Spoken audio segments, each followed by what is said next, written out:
All right. What's up, everybody? Hope everybody's having a good Sunday. What is it? March 13th, I think. And roll the clocks forward today, which honestly I'm a big fan of because it starts getting it's staying lighter out later. But yeah, excited to be on here. And just like Mike said, if you do have questions, stuff just about sales, about building, about my past year and a couple months in the business, things that you want to know, start putting those in the chat. I'm going to go through a little bit of content that I have prepared, but then the rest of it I just want to be able to add as much value to you guys as possible, from my perspective. So feel free to put any questions that you got in the chat. And for those of you guys that we haven't had the chance to meet yet, my name is Nick. I'm out here in Denver, Colorado, and I got introduced to this idea, just the idea of being in insurance about a year and maybe 3 months ago, year and 4 months ago. And I was at a point in my life where I needed to do something. Like I needed to do, in fact, financially, like I had to do something. Like it was like a spot where like my wife was like, hey, you either need to go get a job or you need to start something else, because we weren't making any money. Our previous business wasn't paying us. So I was pretty much open to anything. And if you've known me for any length of time at all, just me and a job that doesn't, this doesn't work. Like me and a job don't get along. So it's like, I'm either gonna have to get a job or go figure something out. I figured like I had to go figure something out, and just got really lucky that Jonathan Henderson, Hendu, my buddy, called me up and told me about this idea. And I got on the phone with Hutch that day, and got on the phone with Andy that day. And I just figured like, what the heck, they told me what Hutch was making selling, 1 or 2 days a week, 30, 40, $50,000 a month, selling 1 or 2 days a week. And I figured if Hutch could do that, selling 1 or 2 days a week, and he's really good, I figured if I sucked, if he's making 30 or 50, that I can make 3 or 4 or 5 and just kind of cover my bills and figure stuff out. And what happened is I got my license. And I no joke, I did exactly what Mark Hutchison told me to do. Like if I did anything right at the very beginning, it was just I just did whatever Hutch told me to do. He told me what leads to buy. He told me when to call them. He told me what to say when I called them. He told me what to say when I got to their house, and he told me to call them when I got to their house. And I did those things. Okay, so it's not that I'm not anything special. We've got people absolutely crushing it right now. We're super proud of everybody, that's out there just day in, day out working it. This is a business worth working. And for those of you guys that are working it, obviously you can see the rewards coming in. So, but yeah, I mean, at the very beginning, I just did exactly what Hutch told me to do. I didn't do anything special. I didn't try and reinvent the wheel. I didn't try and do anything different, because I needed to make money as quick as humanly possible. And the first 3 months, I made combined in those first 3 months, doing it kind of part-time on the side, I made maybe $10,000. All right, in 3 months. So that's not record breaking. There's nothing special about that. But it helped out. And then my 4th month into the business, I really made a decision to kind of stop dipping my toe in the water. I made the decision just to go for it and actually like, let me go see what I can do with this. Like if I really focus and I really give it my all and I really give it energy, how much can I make in a month? And so I asked Hutch on the phone, I was like, hey man, what is it going to take for me to make, 20,000? And he told me. Okay. So some of you guys, like you're on here and you're like, hey, what do I got to do to make 20,000? I'm going to tell you. Okay. And I'm just going to reiterate what Hutch told me before, what it takes to make 20,000 a month in this business. And it's really not all that hard. Okay. You're going to work hard, but it's not, it's really simple. It's just a matter of whether or not you're going to do it or you're not going to do it. See, I had an advantage, and maybe my advantage was that I kind of had to do it. All right. Like I was in a position in my life where I had to go do something. So the answer, if you want to make $20,000 in a month, is you need to go do 20 appointments. You need to go sit with 20 families in a week. All right. For 4 weeks, 20 appointments a week, every week, for 4 weeks, and you'll go make $20,000. And you're like, how do you know that? Well, you don't know about my leads. You don't know where I live. These people out here in Texas, these people out here in North Carolina, these people out here in Georgia, Nick, they're different than the Colorado people. The Colorado people, they're just excited because Russell Wilson just came to the Broncos. So they all just buy life insurance when you see them. Okay. And obviously, like, I'm joking, but people are people. And what I like about this business is it's just numbers. If you just go, like, if you input 20 appointments on this end, out on the other end is going to be a bunch of money. And you'll see, like, even if it's not, like, I had some weeks in there where I didn't make $5,000 in that week, I only made $4, but then I had the next week I would make $6. Okay. And so what I'm getting at is what you need to get good at if you want to make money in this business, especially on the sales side. Okay. And we can talk about the team building and the recruiting side. If you guys, ask questions about it in the chat, but if you want to make money in this business on the sales side, it is just numbers. It's just numbers. It's just how many leads are you getting? Okay. So are you getting enough leads to go do 20 appointments in a week? Okay. How many phone calls are you making? Like, are you making enough phone calls to go do 20 appointments in a week? And then how many appointments are you doing? And then, you'll end up writing a certain amount of apps from those appointments. That's it. And so some of you guys are probably thinking like, well, how many leads do I need? I'll tell you, for me, when I first made 20,000 in the month of April, 4 months into the new business, I was getting 7 brand new leads, a week. Okay. That I was getting from the Alliance. Okay. So 7 brand new leads that were my leads in my county. Okay. I set up a GMR. If you don't know what that is, get with your upline. They can help you set up a GMR if it makes sense. But I also had probably, I don't know, probably 100 leads that I had already bought from those first 3 months. Okay. So I had the 100 brand new leads, or the 100 old leads, and then 7 brand new leads a week coming in. And I would buy more leads if I didn't get my appointments. Okay. So basically I had no shortage of people to call. So if you're sitting there like, well, I want to make X, I want to do the 20 appointments, and you feel like you don't have enough people to call, I don't know, get some more leads. That's what I did, because my goal wasn't my only goal, the only thing that was on my mind was go get the dang 20 appointments. And I told Hutch I was going to do 20 appointments. I told my wife I was going to do 20 appointments. So I was like, I got to go do the 20 appointments, whatever I got to, do for the leads and all that kind of stuff. That's all whatever. The real thing that I'm focused on is doing the 20 appointments. Okay. And I saw someone post on here, how many dials per day. So here was my schedule. Okay. And this still kind of is my schedule, just so you guys know. So if you ever try to call me and you're like, what's going on? He never answers on Tuesdays or whatever. This is why. So here was my schedule. Is I spent all day Monday dialing on the phone. Okay. And I would dial on Monday. I would do like 3 different blocks. I would do like a morning block. So let's say from 9 to noon, 11:30, 12 o'clock. And then I would do an afternoon. So let's say 1 o'clock to 3 o'clock. And then I would do an evening from, probably like 4 o'clock to 6 o'clock. And I get it. Some of you guys are part-time. You're not able to do that. I'm just, do what you can.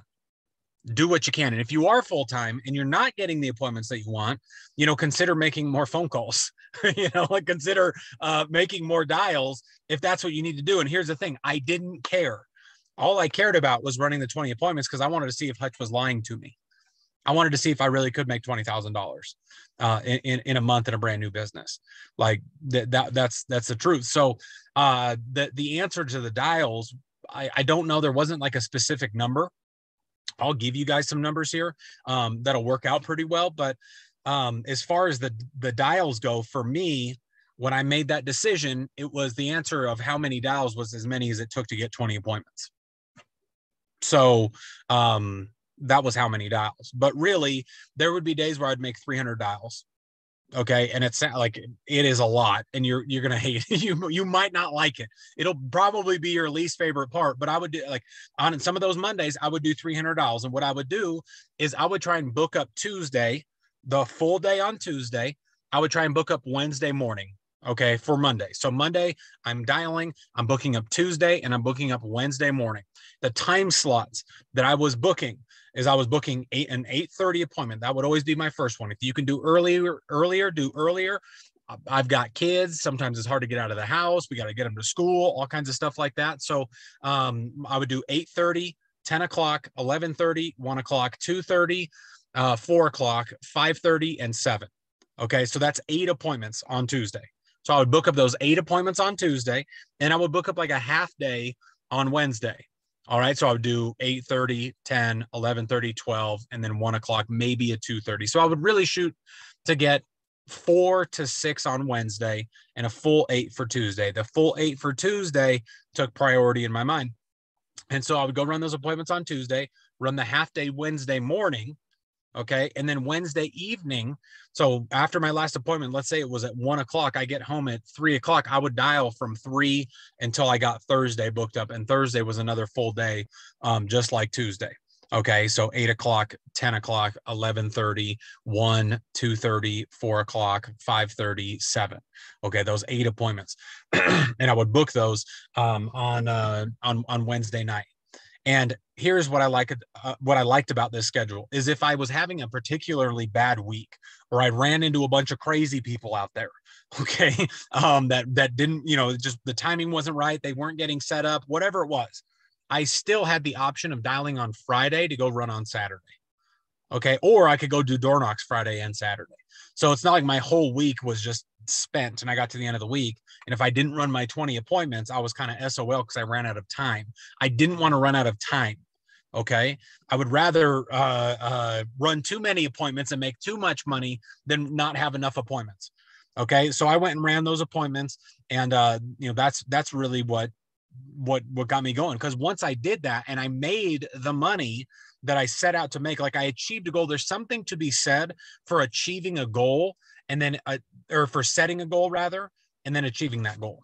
Okay. And especially in a new business like this, like I'm just telling you guys, like if you can set a goal for yourself and just, go all in on it for a month. Okay. We've got the promotion that we're doing right now to go write 7,500 and you get to go down to Houston and come party with us. Okay. You ought to go achieve that goal for sure. That's extremely doable.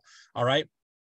You don't have to do 20. You could do 20 appointments, like a week, and you could do like 30 appointments and go get that goal.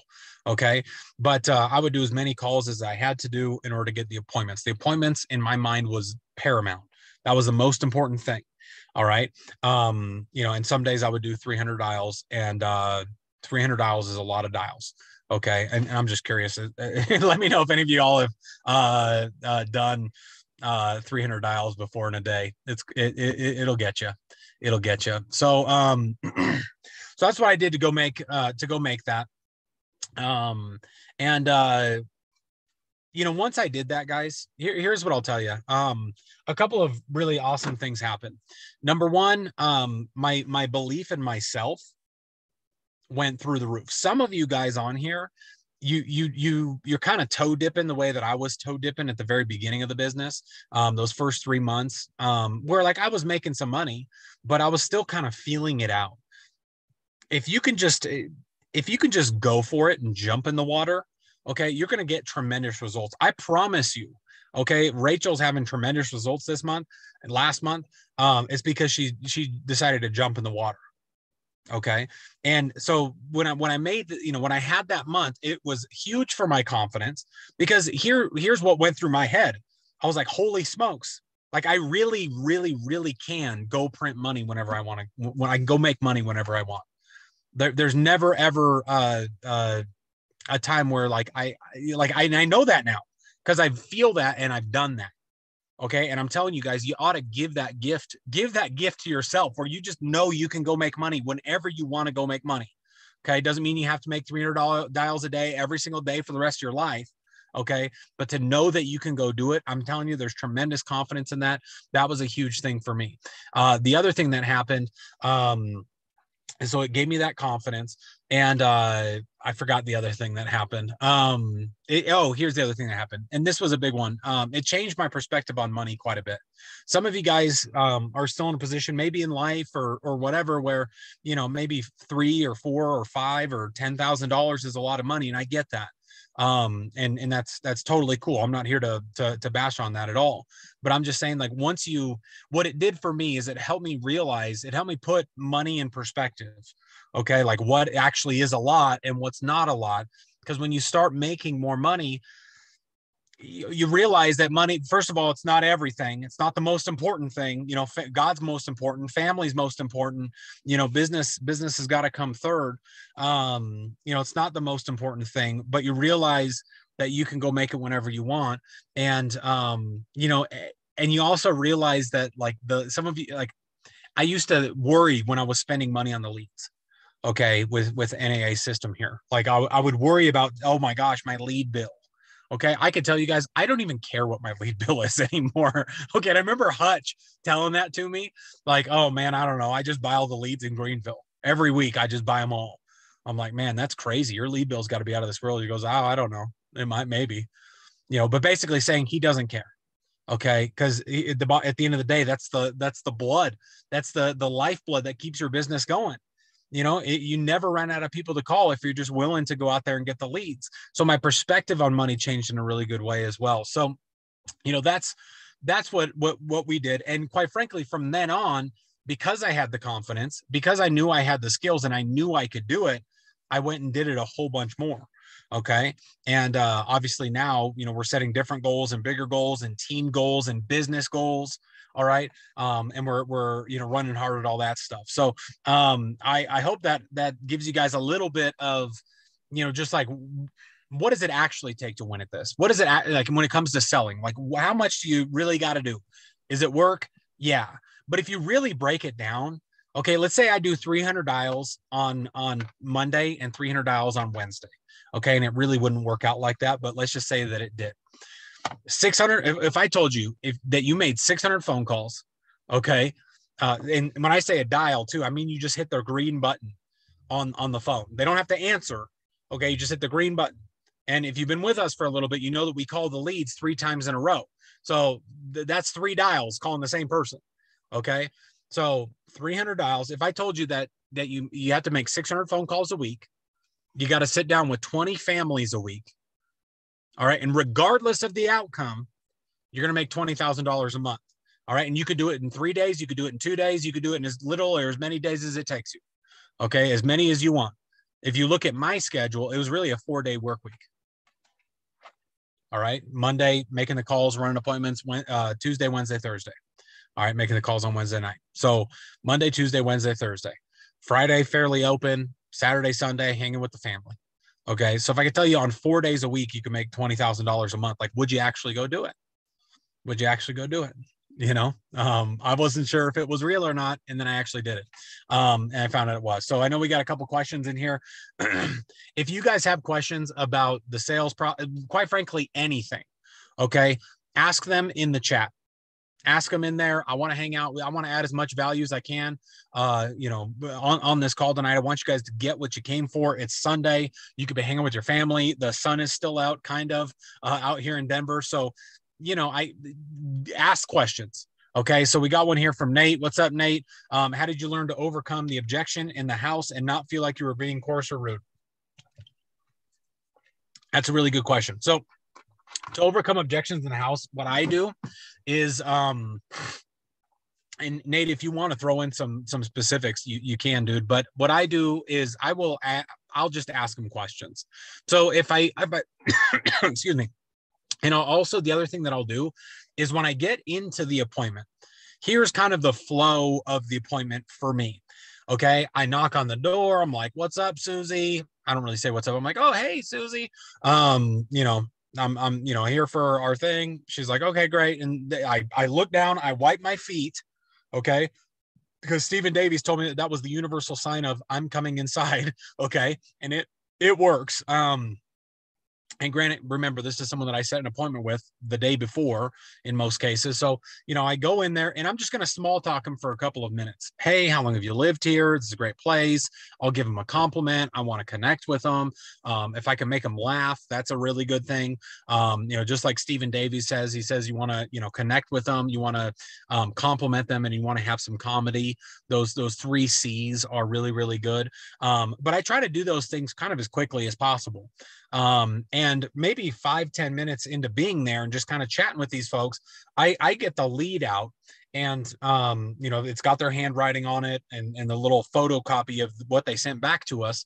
And that's when I'm going to start asking them questions. And I will try my best to make it so there's no objections on the back half, because I'll try and cover everything on the front part of it. Okay. And so I'll get the lead out and I'll ask them, hey, Susan, so, this is the little form that you filled out. I let her look at it. And do you remember just what the concern was? Do you remember what was going through your mind? Or like Terry said on the call a couple of weeks back, do you remember what was on your heart when you sent that back into us? Start it with a question. Okay. Do you remember, what was on your mind, or what was, why you sent this back into us? And lots of times, almost every time, they are going to give you a fluffy BS, not the real answer. Okay. Oh, I was just thinking this was something free. I thought it was some sort of government benefit. I thought this. Oh, I don't know. I was just thinking I was going to die soon. They're going to give you some sort of answer, but it's not going to be the real answer. So don't leave it at that. So when they say, oh yeah, I don't know, I just fill out everything that comes in the mail to me. Like, oh, okay, yeah. Well, usually when someone fills this out, Susan, there's a reason behind it. There's a concern behind it. There's a reason behind it. And lots of times there's a story behind it, because this is talking about funeral and final expense coverage. So do you remember what your story is, or what was the story behind why you filled this out? So I ask them another question. And lots of times that's where you'll get the real answer when you ask them the second time or the third time. Okay. What was usually there's a story behind it. What was the story, and I can't tell you how many times you'll get into, you're going through the appointment and they'll tell you, oh yeah, well, I just buried my wife 3 years ago. I was sitting down with a guy last week, and he was talking about his wife passed away 2 years ago, and 73 years old, great guy, doing well. But that was why he sent it in. Okay. And something I got from one of our calls from Stephanie Rodriguez was, ask them questions about that. I used to not ask them questions about that, but like if they just, lost a loved one, I'm going to ask them questions like, so how did you lose them? What happened? Tell me the story. And, be genuine. I'm not just trying to get them emotional, but I want to know. That's what was on their mind. That's what was on their heart when they filled this out. And so I want to get into that mind space with them. Okay. And I'll listen to their story. And the way that Stephen Davies teaches it is, the first part is really kind of story time, where you find out what caused them to fill out the direct mail lead. Okay. If you're running direct mail leads. And they're going to share a story with you. And that person either died with life insurance or they died without life insurance. And if they died without life insurance, it was probably a train wreck. Okay. 999 times out of 1,000, somebody dies without life insurance. It is a train wreck. Okay. So if they have a train wreck story, then you want to tell a life insurance is awesome story. Okay. Like the opposite story. If they have an awesome, like life insurance is awesome story, we got to keep the house, we got to keep the car. My cousin Fred, his wife got to keep the kids in school. They paid for everything, and they're okay. They miss them like heck, but financially they're taken care of. Then you want to tell the opposite contrasting story. You want to tell a train wreck story. So if you don't have stories, get some stories. Okay. Get some stories. We got lots of people on here with lots of different stories, but get some stories. So you have a train wreck story and a life insurance is awesome story. And I'll give you guys this tip too. So, I want them to figure out why they filled out the card. Okay. And sometimes you will get people that won't remember why they filled it out. Oh, I just fill out everything. And they don't have a story, or they're not willing to open up and share their story. Okay. When you're in the appointments, it is, this is an emotional thing. Okay. It is, people don't buy life insurance, or they don't buy more life insurance, or they don't fill out one of those cards because logically it makes sense. Does having lots of life insurance logically make sense? Yes. All right. I bet you we could talk to everybody on here, and most everybody on here probably needs more life insurance. If we really boil it down, if you die today, okay, and your funeral is this coming up Saturday, okay, you probably need more life insurance. If you really think about it, if you think about your family, if you think about the kids, if you think about everything around you, you probably need more than you have. But it's not a logical thing. Okay. You thinking about that isn't logical of, oh yeah, you know what? Actually, I do need more life insurance because my family needs to be taken care of better. Like, yeah, that's part of it. But as human beings, we buy emotionally. We always buy stuff emotionally and we justify it logically. Think about the last big purchase you made over $100. Okay. Like legit think, what was the last thing that I bought that was over $100? Okay. And I'm trying to think for myself. Most everything that we buy, yeah, everything we buy, we make that buying decision emotionally, how it's going to make us feel, whatever it is, it's an emotional thing. And then we justify it logically. Okay. So same thing with life insurance. So you want to keep it on the emotional side, but if you're getting stuck, all right, when you're asking them why they filled out the card, if you're getting stuck, all right, and they're not opening up at all emotionally, there's no emotion to it, I will, and you try to get their story, you try to do everything else, I will give them a logical out, okay, and then we can move the process forward a little bit, and then usually the emotional side of it will come out, at some point. All right. So the logical out that I'll give somebody, if I get stuck and I'm hitting a brick wall on the emotional side of why they filled out the card, I'll say, well, listen, Susan, usually most people fill this out. Usually there's, a couple different reasons. Last $100 purchase was gasoline. That's awesome. Well, you had to get from point A to point B. So if they have if I'm getting at a brick wall, I'll say, listen, most people that fill this out, there's typically most people, notice the language, usually there's a couple different reasons. Either they don't have anything set up for the funeral, for the final expenses, and they want to get something set up and taken care of, or they've already got something, but the price is going up, it's running out on them. They don't know what they have. They don't know if it's any good or not. Which one of those was it for you? Okay. So that's a logical question. If I can't get anywhere on the emotional questions, I'm going to ask them a logical question. And usually they'll give me an answer. Oh, well, I don't have any coverage. So that's why you got me out here today. And they're like, yeah, okay, that's what I say. All right. Now, I also learned that from Hutch. So that's why you got me out here today, is you don't have anything set up and you want to get this taken care of. Okay. It totally makes sense. And then I'll ask them too. So, when that day comes for you, who's going to be responsible for taking care of all of this, taking care of the funeral, the final expenses, the financial burden, that comes, that'll come with your passing. Like who's going to be responsible? The kids. Okay. And what are the kids' names? And I'll write down the kids' names. Okay. And I'll say, all right, well, do you know the average cost of funeral and final expense coverage, just countrywide, the average cost?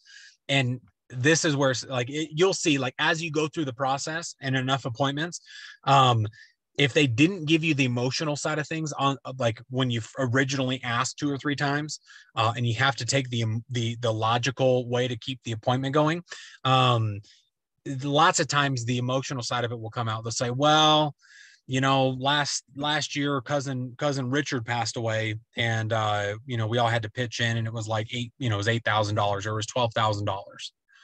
And then the pieces start to come together, because you realize they were thinking about cousin Richard passing away without life insurance. And then you can still get to that emotional side of things. Okay. Of the emotion that caused them to fill this thing out. All right. So, I'll put the kids' names down, and really what do you know the average cost of funeral final expenses? No, countrywide, 10 to 12,000, sometimes more, sometimes less.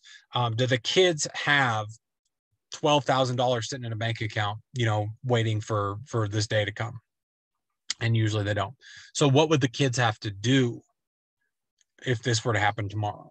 Like, what would they actually have to do? So you see how I'm asking questions. So it's a long answer, Nate, to a short question about like, how do you overcome objections? I'm overcoming all the objections as we go through the appointment. Okay. Like I'm getting everything in there to the point where the sale is made. Okay. Before you get to quotes and numbers and all this other stuff. Like Stephen Davey said it, like once you get the emotional side of it kind of set up, the rest of it's just paperwork. And that's why you have to actually care about the people that you're sitting down with. Like you might have just met them, but you ought to care about their situation and why they said that. Like usually when they send that card in, it's a cry for help. They're looking for somebody to help them figure this out and take care of this. So go be that person that cares. Okay. And what I will do, how I transition from the emotional side of the appointment to the logical side of the appointment, which is the quote, the numbers, their health, what they qualify for, all of that stuff, how I transition, because that part can be a little, wonky if you haven't done it a lot, because it's all emotion up into that point. And then we're going to transition into numbers and getting this taken care of and solution. Okay. So what I'll say is, okay, so, and I write it all out on my lead. All right. I'll be like, so if we could cover this, if we can find something that covers this, that makes it so, Jennifer doesn't have any sort of burden when you pass away. Okay. And you could leave a little bit extra. Okay. If it works, if we can find something that covers this and it fits the budget. So if we can find something that covers this and it fits the budget, is there any reason why you wouldn't get something set up? So I will ask that question. And then that's where I transition into, finding out their health. Okay. And they say, oh yeah, well, I would get it set up so long as it fits the budget. Like, okay, great. So, you put on the lead here that you're 63 years old. Janet, what's your birthday?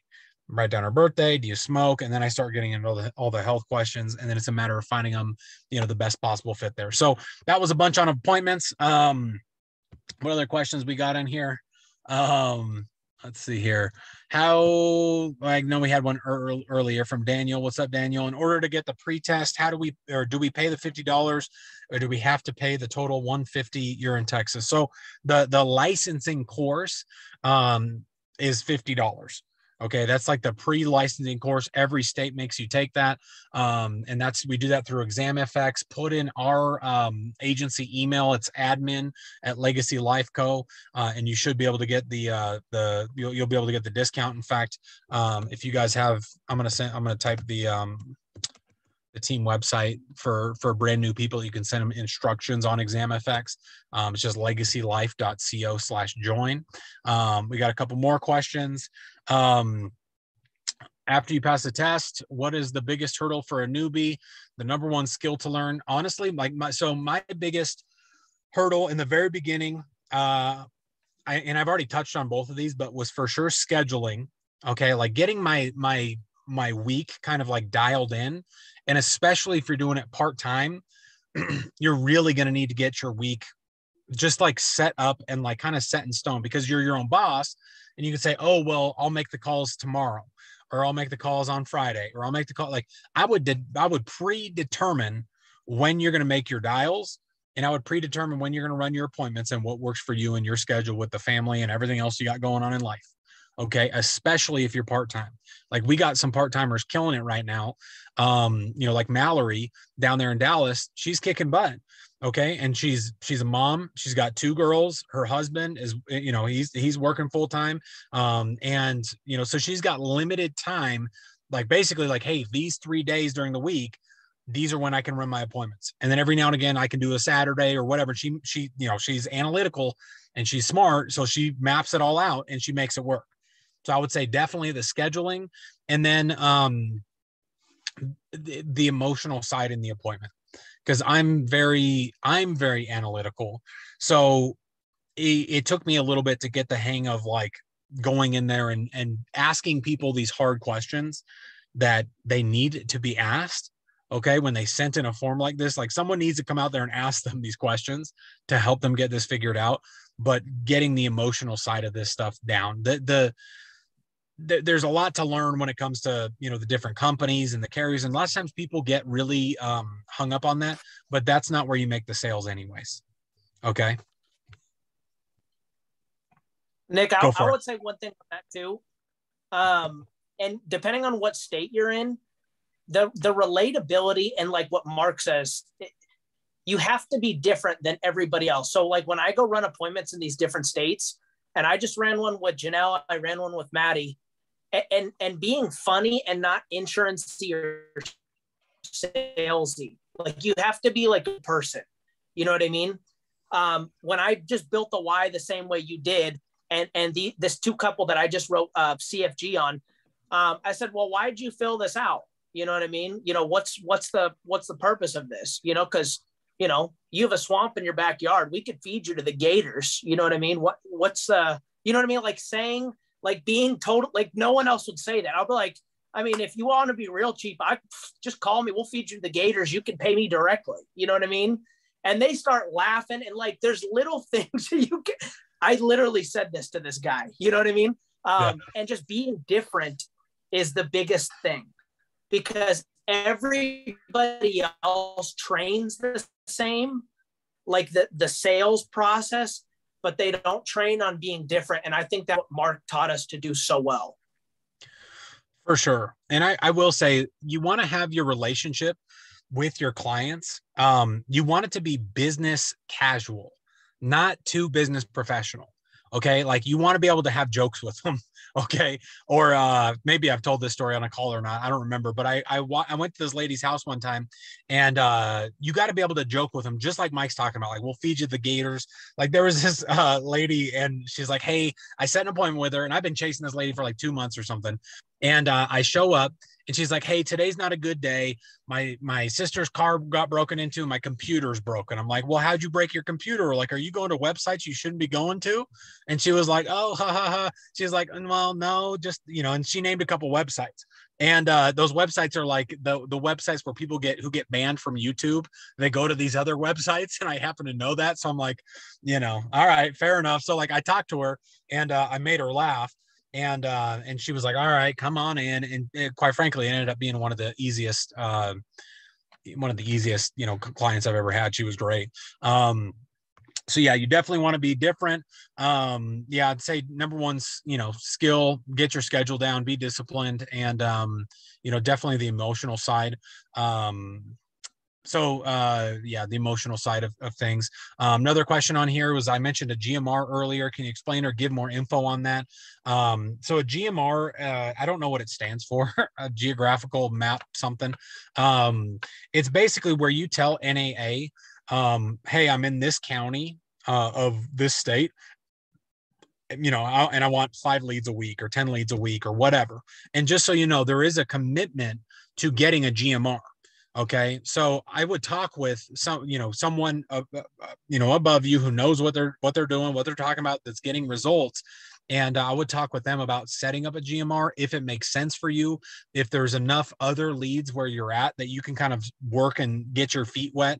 Granted, like I said, I didn't have mine set up for maybe 3 months. Okay. Until I really went all in. Once I went all in, then I got it set it up for sure. So talk with your upline manager, your upline, agency manager or regional manager, and they can help get you more info on that, connect you with the leads team at corporate, and they can get that set up. What would you say to someone who's looking to join Globe or Primerica? Don't. Like, I for sure wouldn't do that. Like, especially like if they're trying to get a policy with Globe or Primerica, because they're trash. Like, they are hot flaming garbage and just not good. Globe is overpriced, all right, with everything that they do. And Primerica, it can be decent. It's a term policy, and that's the only thing that they have is just a term. And usually the price goes up on people like crazy at some point. So I would tell someone who's looking to join Globe or Primerica, like, you need me at your house, like right now. Definitely don't do that. So that's what I would tell them. And let's see here. Okay. All right, guys, keep them coming. We'll hang out for a little while on here. Give us an idea how I dress for appointments. What's up, Sal? So I wear a pullover like this in the winter. I wear a polo in the summer. I wear jeans and tennis shoes. Okay. And at first, it felt kind of different for me because in our previous business, I would kind of dress up all the time, like a dress shirt and jeans and like dress shoes. But like I said, you want this relationship to be business casual with the people that you're sitting down with. And most of the leads that we're talking with, most of these families, we are talking to middle America. These aren't necessarily people with money. They might have some money. Okay. But generally speaking, we're talking to middle America. Okay. So you want to be middle America. You don't want to be too fancy. You don't want to be too nice. Like, I've got a nice watch. I got like the ring for, hitting agency manager and stuff like that. I don't wear those things to my appointments because I don't want to come off like, oh, I'm this insurance guy making all this money. I don't want that to get in the way of the appointment at all. Okay. So I dress nice but normal, nice but pretty casual. And I know Hutch will go out in shorts, okay, and go run appointments. So you really can't go wrong so long as you look nice. You don't want to look not nice, obviously. Let's see. Oh, is someone who has their license and they're thinking of joining Primerica. I would get them on the phone with one of us, man.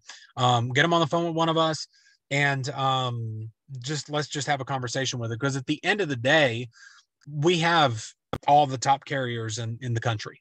Okay. We got 30 of the top companies in America. And if someone goes and joins with Globe or they go and join with Primerica, they're looking at joining a situation where they're going to have one option. They're going to be trying to fit square pegs into round holes left and right. Okay. People that don't qualify for that coverage or people that qualify for something better, but you don't have something better for them. Okay. With what we do, it's so much better because we work with 30 companies. You're not loyal to any of these companies. I'm not loyal to any. They're all good. So what does it matter where we go? Let's just get you into the best thing humanly possible. And that's what you're able to do for your clients. And quite frankly, if they join with us, they're going to make a whole heck of a lot more money. So, yeah, I would get them on the phone, man. Let's see. Do our prices change for people who are on a fixed income? Like as far as the insurance coverage prices? No. So the insurance coverage, the insurance companies, they're the ones who set the prices. Okay. But what you can do for somebody that is on a fixed income is get them into something that will fit their budget, that'll fit their income. So instead of getting them, $500,000 in coverage and they're on a fixed income and it's going to cost them, a whole bunch of money, get them into something that's going to fit the budget. In fact, when I sit down with people in their house, I probably say this in every appointment. Say, listen, it's more important that we get you into something that fits the budget than getting you something that does like some big crazy amount that you aren't going to be able to do comfortably. Okay. You're better off finding something that fits the budget. And that way 6 months from now, 6 years from now, it's still doable and, it can serve here's what I'll tell them. This needs to serve its purpose. Like if we're going to set this up, it needs to serve its purpose. So it's more important that it fits in the budget than anything else. All right. So if any of y'all got more questions, go ahead and post them. I know we got a bunch of people in here and, there we go. What's up? There we go. GMR is a geographical marketing request. Thanks, JT. I didn't know what that is. But I know what a GMR is, just not the letters. So yeah. What other questions y'all have? I know we're going on about 45 minutes here. Just want to make sure that you guys get value from being on the call here. And at the end of the day, this business is an extremely good business. If you're willing to work hard and you care about people, you can make as much as you want to make. Okay. That's really it. And you got to care about the people because you got to do what's best for them and their best interests. Okay. And you got to work hard because life insurance isn't going to sell itself. It's just not. Okay. It's not something that people wake up and say, oh, I'm going to buy life insurance today. They might send in a request like, oh, I want to get some information on this, but they're not thinking about buying it, all day, every day. But it's important and it needs to serve its purpose. And so, it's an incredible business. And we've got an event coming up. And one of the questions here was, how important is family reunion? I'll just tell you guys. So back last year, when I first got started, I was out there selling and I was out there making some stuff happen. Okay. But really what happened is we had an event in March of last year. And at that event in March is where I got really, really, really fired up about this and decided to go have that run that I had in April. Okay. So if you want to know how important family reunion is, it's really kind of the thing. Like if you're going to go do this, if you're going to go build this, and if you want to learn and you want to get good at you want to get good, go to the place where all the really good people are. Go to the place where, where it all happens. Like big decisions are made at big events. And this is a big event. We've got one of the best in the entire world as far as personal development, sales, leadership, building an organization in Marquesetta, that's going to be there in Reno. Okay. So we have Marquesetta leading the trainings and all of the top earners in the alliance. We've got Andy Albright, we've got everything there.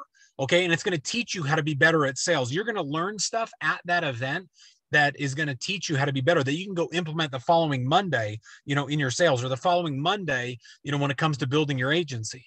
And so it's probably, it's probably one of the most important things, if not the most important thing.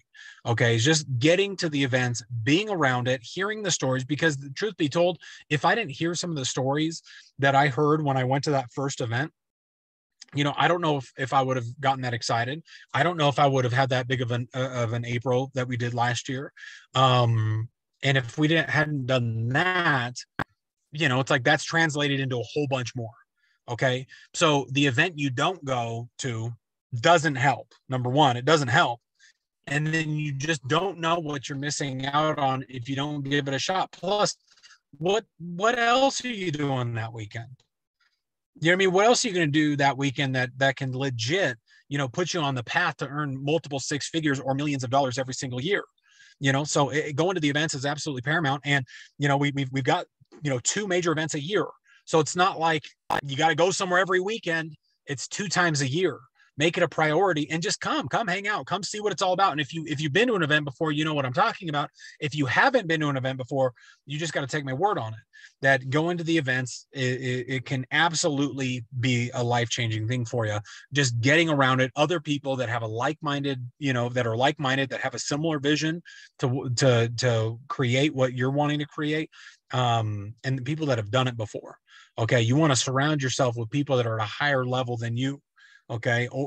And you can do that, in Reno. So if you guys haven't already gotten your tickets for Reno, for sure, get your tickets for Reno, get your people to come to Reno just so they can see what the bigger picture is on this. If someone doesn't see the bigger picture on what this is all about, they might miss their shot because we didn't push them to come. Now, if somebody comes and they don't, go out there and absolutely go kill it, that's okay. At least we got them in front of the information. At least we got them around it. And at least we included them, in our business, in our culture, and really what this is about. So, I would say Reno is top of the list. Get everybody there, get to Reno. I know flights, sometimes, the flights are expensive. Yeah, whatever. I mean, it's expensive not to go. Okay. Because if you don't go, the event you don't go to won't help. The book you don't read won't help. All right. So get to Reno, get your people there. We're excited. We're all going to be there. Marquesetta is going to be there. We're going to have a ton of fun. It's going to be a blast. You get to learn with all, from all the top people on the sales side, all the top people on the agency side. And so it's going to be a badass event. So if we don't have any more questions, y'all, I just want to say I appreciate you guys. It is midway through March. So like Mike said, tomorrow's March 14th. If you haven't had the March that you wanted so far, okay, it's not too late. All right. You still got 2 weeks. You got 2 weeks. You can get after it. You can make it happen. In fact, we got a little bit more than 2 weeks. If you look at the calendar here, we got all of next week, all of the week after that, and then basically an entire week after that. So we damn near have 3 weeks. left in the month. So plenty of time to get lots of work done, hit your goals. And we've got our own agency goals. We've got team goals for the promotion in Houston next month. Okay. In April, where we're doing the suite party and the catered and all that kind of stuff with Elliot. All you got to do is issue pay $7,500 in premium. Okay. That is extremely doable. Everybody should qualify for that. And we hope to see you guys there. And let's go have a kick-ass week. We love y'all. We appreciate y'all. Have a good night. God bless. And let's go kick some ass.